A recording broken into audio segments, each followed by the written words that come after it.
Hai, Assalamualaikum warahmatullahi wabarakatuh. Nama saya Nawal binti Muhammad Azri dengan nombor matrik 223011987. Saya daripada kumpulan 1 pada semester yang pertama dan juga kumpulan 1 juga pada semester yang kedua. Jadi pada hari ini saya akan membentangkan sedikit pengalaman saya sepanjang menjalankan projek komuniti bagi semester 1 dan semester 2. Bagi semester yang pertama, saya bersama kumpulan telah menjalankan projek khidmat komuniti di Pusat Jagaan Orang Tua Intan. Di situ saya telah memegang jawatan sebagai timbalan pengarah projek. Manakala bagi semester 2 kami telah menjalankan aktiviti gotong royong di Masjid Taman Pekaka dan saya telah menjadi bendahari. Untuk projek semester 1 di Pusat Jagaan Orang Tua Intan, kami menjalankan pelbagai aktiviti bersama warga emas. Contohnya beramal mesra, membantu mengemas kawasan pusat jagaan serta mengadakan aktiviti santai bagi menceriakan penghuni di sanalah. Jadi melalui program ini, saya berpeluang untuk berinteraksi dengan pelbagai kaum dan juga dari pelbagai lapisan umur, iaitu warga-warga emas di sanalah. Jadi antara cabaran yang saya hadapi ialah berkomunikasi dengan sesetengah penghuni, kerana ada sesetengah yang mempunyai masalah penglihatan ataupun pendengaran. Jadi kita perlu cabarannya adalah untuk menyantuni dengan cara yang paling terbaik dengan orang-orang tua tersebut. Jadi pengalaman ini mengajar saya tentang pentingnya kesabaran, empati dan rasa hormat terhadap golongan warga emas. Jadi momen yang paling bermakna bagi saya dalam projek khidmat komuniti dengan jagaan orang tua Intan adalah apabila saya bertemu ramah dengan seorang warga emas di sana yang berbangsa India.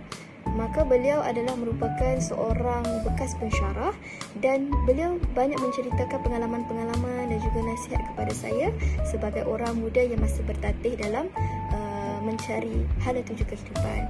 Maka dari situ segala nasihat dan teguran daripada beliau sangat saya ingati sampai ke hari ini.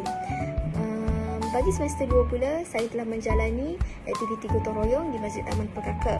Aktiviti yang dijalankan adalah termasuk membersihkan kawasan masjid, tandas, kawasan dalam masjid dan juga kawasan luar masjid. Aktiviti gotong royong ini diadakan untuk memastikan kawasan masjid itu berada dalam keadaan bersih dan selesa untuk kegunaan masyarakat.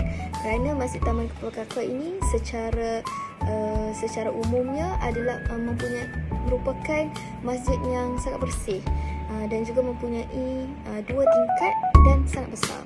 Jadi cabaran yang kami hadapi semasa menjalankan aktiviti ini ialah faktor cuaca dan juga pengurusan masa, kerana terdapat beberapa tugasan yang perlu diselesaikanlah dalam tempoh yang ditetapkan. Namun melalui kerjasama yang baik antara ahli kumpulan kami berjaya menyelesaikan semua tugasan dengan lancar. Maka aktiviti ini mengajar saya tentang kepentingan macam mana kita nak bekerja sepasukan, disiplin, sikap bertanggungjawab dalam melaksanakan sesuatu tugasan. Maka momen yang paling bermakna ialah apabila melihat perubahan keadaan masjid setelah kami melakukan pembersihan tersebut. Persekitaran yang lebih bersih dan kemas pun memberikan keselesaan kepada jemaah-jemaah yang akan datang ke Masjid Taman Pekaka.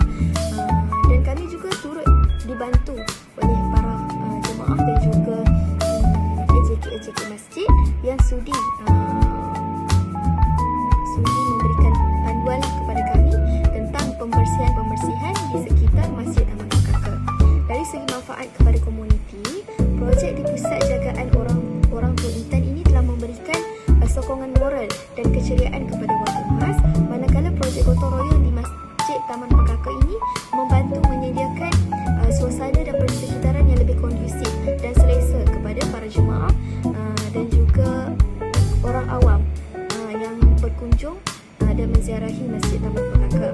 Sebagai pelajar, sumbangan yang saya berikan sepanjang kedua-dua projek ini adalah melalui penempatan aktif dalam setiap aktiviti yang dirancang, kerjasama dengan ahli kumpulan serta kesediaan untuk kita membantu komuniti mengikut kemampuan yang kita ada.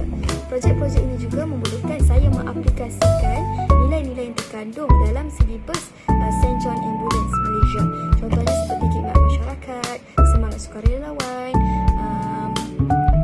penjagaan kesihatan, kepimpinan, disiplin dan juga tanggungjawab terhadap kesihatan